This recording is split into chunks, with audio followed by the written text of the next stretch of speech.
This is John Paul Mendocha with It's a Paul World, and we have a very special guest here at Freedom Fest 2021, and she is from beautiful Miami. Miami's been in the news recently, unfortunately, for all the wrong reasons, and she is running for a particular office, which she's going to share with us, so she's kind of launching to the next level in her political career. And Martha Bueno, welcome to the show. Thank you so much for having me. I appreciate this. Serial entrepreneur. 17 years old, she starts her first business. She has all these businesses.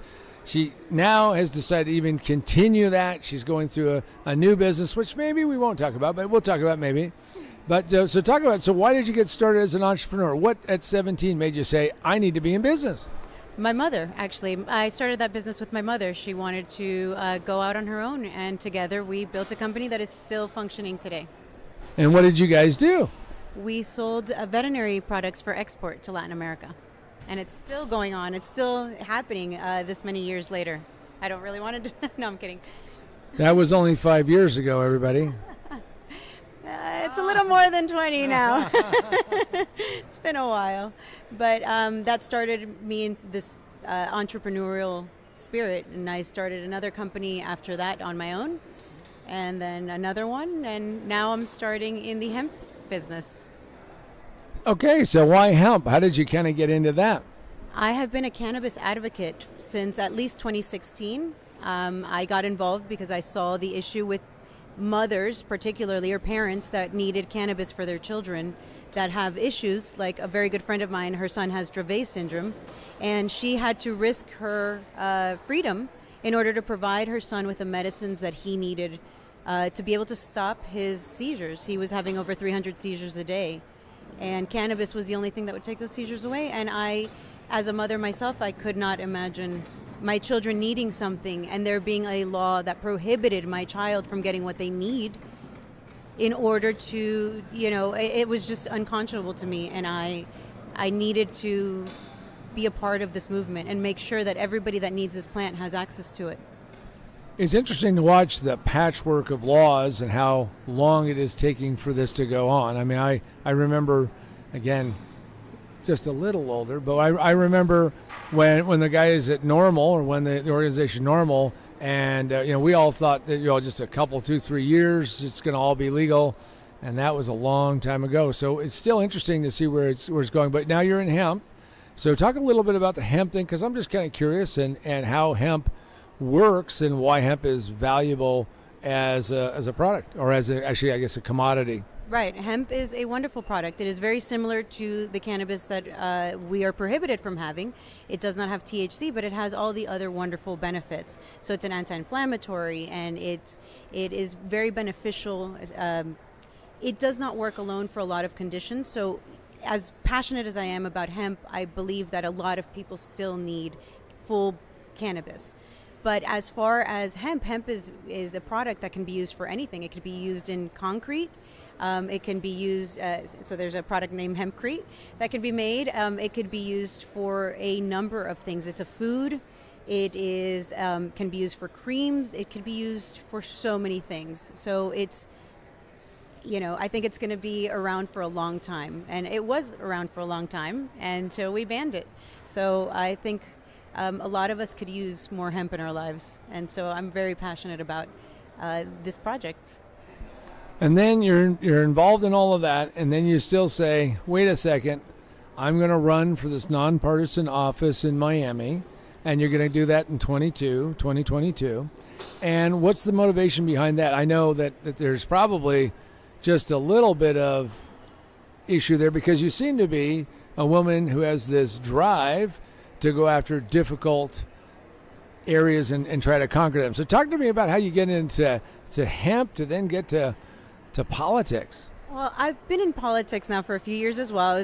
For 4 years, I was the vice chair of the Libertarian Party of Miami-Dade County. And so I ran for the seat that I am currently in, a community council seat, because we had an initiative going on where we wanted people to run for low levels of office and start working their way up into the system. And I ran for the seat and I got it. And I would go to the commission meetings and speak on issues that were important to me. And I wasn't being heard. And then COVID happened. And I saw that non-essential people, we were deemed non-essential and we had to stay home. Meanwhile, businesses were destroyed, people's lives were being destroyed.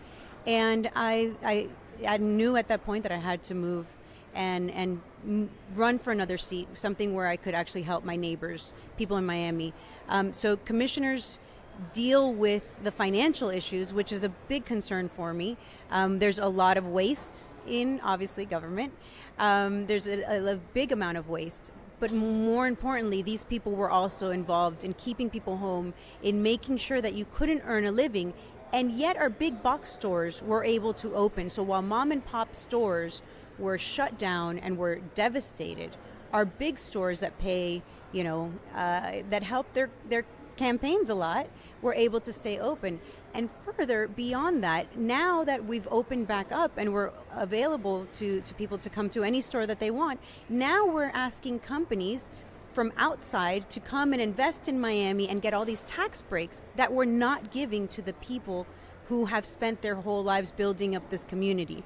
So it's absolutely dreadful what we're doing to people. And I can't sit idly by and watch it happen without at least trying to make a difference. So have you run into certain projects that you know is just a giant waste of money, or a bunch of things that you've seen? Because it sounds like you're actually digging in and reading the numbers. I'm always surprised when I hear people who say, oh, I'm for this bill or I'm for that bill. I'm talking about at the federal level, not at your local level. And I'll say to them, do you have any idea how big the bill is? I'll give you an example. My pet peeve one is when they deregulated the telco industry. The bill was 6,600 pages. See, my thing, if you're going to deregulate it, it says deregulated, go do what you're going to do, have at it, have people do that. But have you run into some of those things as you start digging through some of this? I have. So our budget for Miami-Dade County is $9 billion. And the budget is 3 volumes on the internet. So it's huge. And there's a lot of things, like I said, there's waste and there's, the usual things that you would suspect, but then there's things that politicians are telling us we absolutely need, which we don't. So a big pet peeve of mine is our property taxes. We are able to take people's homes away from them if they can't afford their property taxes. It happens all the time. We sell their property. And when I started looking into, well, where is that money going? So if you can't afford your property taxes, what is that money being used for? And one of the things, for example, we just funded a building for Norwegian Cruise Lines to the tune of $260 million that Miami-Dade residents paid for. So we're asking people who can't afford to go on a cruise to take from their pocket and potentially lose their homes so that Norwegian, a private company, can have a brand new cruise terminal. And I think that is criminal in behavior in what our politicians are doing. And they're selling it to us and saying, oh, well, we need that because it's going to bring in thousands of jobs. $260 million for thousands of jobs is not a number that I think anybody that actually knows how to run numbers would be acceptable. It wouldn't be acceptable to people. It is mind-blowing that this is what's going on. And I think that we need somebody that knows business and knows what's going on and pays attention on this seat. There's 13 commissioners and they vote for these type of projects, and they all have received checks from Norwegian Cruise Line to vote for these projects. And I think that is something that needs to change. Well, as you're talking about that, I'm thinking I could use a building, I mean, $260 million sounds like it'd be built by a very nice building. It's a gorgeous building. It is absolutely gorgeous, all made out of glass. I mean, they did a fantastic job building it, but now Norwegian Cruise Line is suing the state of Florida over COVID, and they're saying that they're going to leave. So not only did we build them a $260 million facility, but now they're going to sue us, which is going to cost the state of Florida taxpayers a lot of money, but also they're threatening to leave. So, I mean, talk about a bad business decision all the way around. And Miami-Dade County citizens are paying for every bit of this. So what do you see when you go out there and you start talking to those people who are out in the community? Because it sounds like you are not just flying above the fray. You're actually talking to your constituents and asking them to support you because you're getting started early, which is great. So what do they say when you talk to them and they meet you for the first time and what is that reaction? I think people aren't expecting to have a conversation and actually me ask them what they want to talk about and what their issues are. I think politics, as usual, is I know what you want, and let me tell you what you want. So I think the reaction I'm getting is mostly, oh, wow. And then on top of that, I do get a lot of pushback. People that are hear the narrative that has been going on for so long. So we need the jobs. We need, and absolutely we need jobs, but that's not how you create them. Norwegian Cruise Line was already there. We didn't bring in a new company. They were already there. We just upgraded their building. That created the jobs of the construction.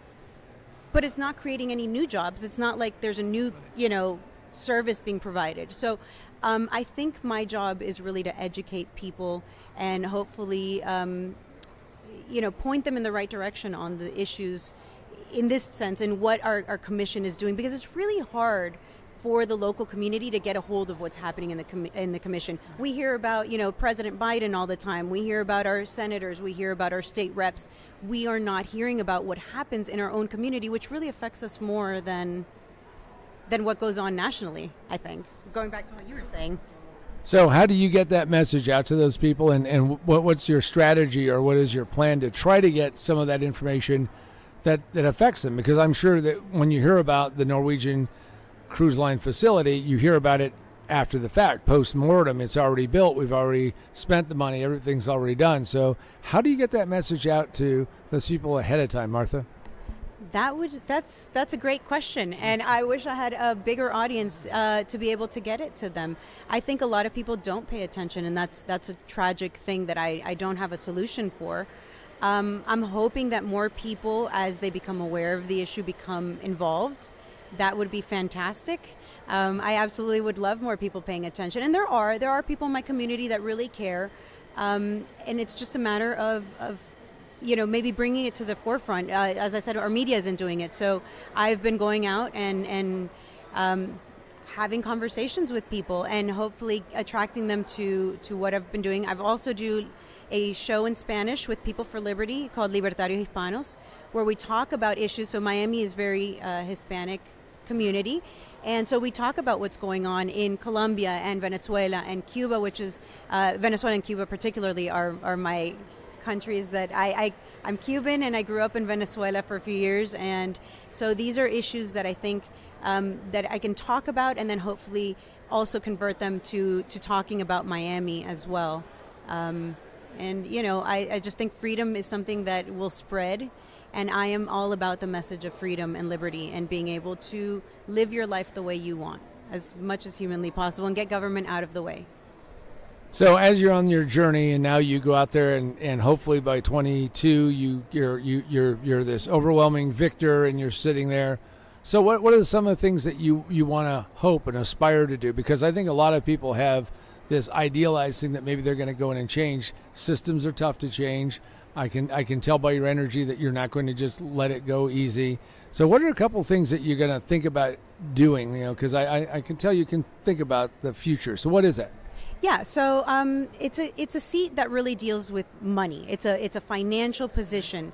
So I would want to bring that to the forefront. What is it that we absolutely need in Miami, and what are things that are projects, and be able to tame our $9 billion budget, because that money is best served in the pockets of the people who need it, rather than in government pork projects. So I think that's something that is very attainable. That's something that I can absolutely work on. The other issues, things about, that politicians promise, I'm going to bring you more this or that, those are not things that the commission can really do.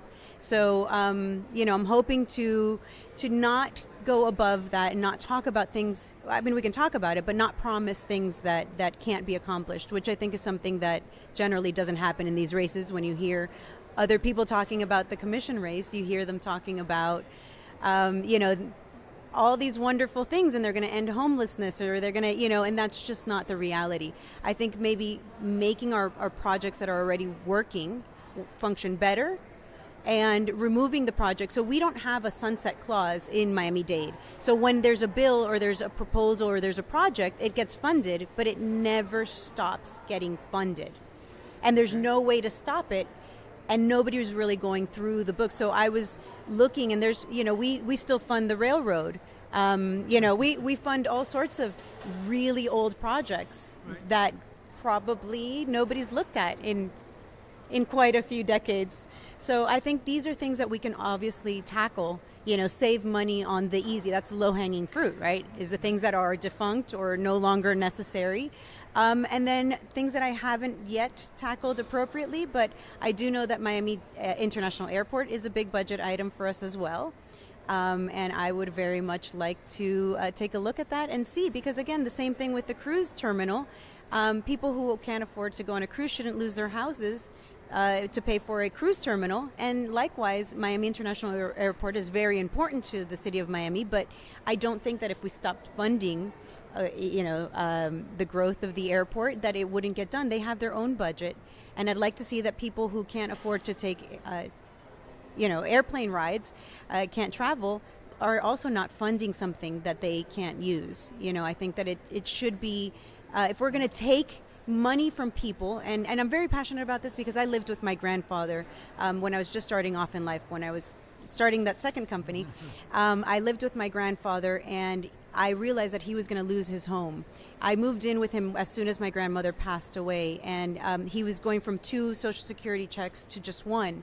And if I wouldn't have moved in and taken on those expenses, his property taxes at the time were $2,000, and he had a $900 a month Social Security check. He wouldn't have been able to eat, get his medicines, pay electricity, pay for if he had to pay his property taxes. And so I imagine that, like my grandfather, there are a lot of people in Miami. And it's very important to me that if we are in the position where we can take people's homes, that we do so very sparingly and for the right reasons. And what we're doing, property taxes are through the roof in Miami, and they're now with COVID, people can't afford to pay it. And like I said, I think it's criminal what's happening to people, and I'm very passionate about that. I can tell. Well, before we wrap up, there's one thing that I'm going to share with you, which is one of my favorite things that kept getting funded. Took forever to get it killed, but there's this thing called Mohair. Mohair. Now, you probably don't even know what that is, but it used to be used in seats of automobiles. And because of World War II, they put in a Mohair subsidy in the United States. And that was put in place because we had a war effort. We have to support Mohair. And it wasn't until the 1980s, Ronald Reagan, I believe, who killed the Mohair subsidy. They had actually had a panel on the federal level. They supported Mohair prices. Now, by that point in time, they had discovered this thing called foam rubber and all that other stuff, but we were still supporting it just in case we got into a war and we all needed Mohair. And I know that you probably were saying, wait a second, John, you're talking about throwing defense out the window because you're going to get rid of Mohair. So there are all those types of things, and I love to find those, and I'm glad that you're out looking for those things, because it's one of those things that when it gets the light of day, that people start thinking about how do we really attack those things, and I think the local level is a very interesting way to do it. Any last thoughts before we wrap up about your own self and what you're going to do and all that, and more importantly, how do people get a hold of you? So I'm on social media. I'm on every social media platform, pretty much. Specifically Twitter, I'm at Martha Bueno 18. At Instagram, Bueno for Miami, and Facebook, Bueno for Miami as well. I'd love to have people get in touch with me and be able to share their concerns, specifically if they're in the Miami area. I'm in District 10, which is Fontainebleau, Westchester, and West Kendall. And I'd love to hear what people have to say about the area, or what they want to see, or if they know of these projects, if they know of these issues, because I can't be the only one, right? I know that there's plenty of people out there that are annoyed or concerned or would like to see these issues go away. So absolutely, I'd love to have people reach out. And this is a team effort. I'm not doing this alone, and I'm not doing it for myself. I'm doing it because I think that we can make Miami the freest city, the freest county, and I'd love to have more people join this and really make it a reality. Well, there you have it. You have somebody who in 2022 wants to try to make a difference at the local level, trying to find a way to cut back on excess spending, and spending is out of control. Don't even talk about where we are today. We skipped over that because we have just a limited time to talk, especially at the federal level and how people are just going nuts about that. And I would encourage each and every one of you to go find Martha's information, go check out what she's doing on social media, and more importantly, if you can help out, see if you can help her out, because what we need in this world is we need enthusiastic, driven, motivated people who are going to stand up and decide that this is the time to go change the world. And she's going to change the world one small seat at a time, and that seat is, in fact, in District 10 in Miami-Dade County, and see if she can go and change some of those things. Martha Bueno, thank you very much for your time. Thanks again. I really appreciate it.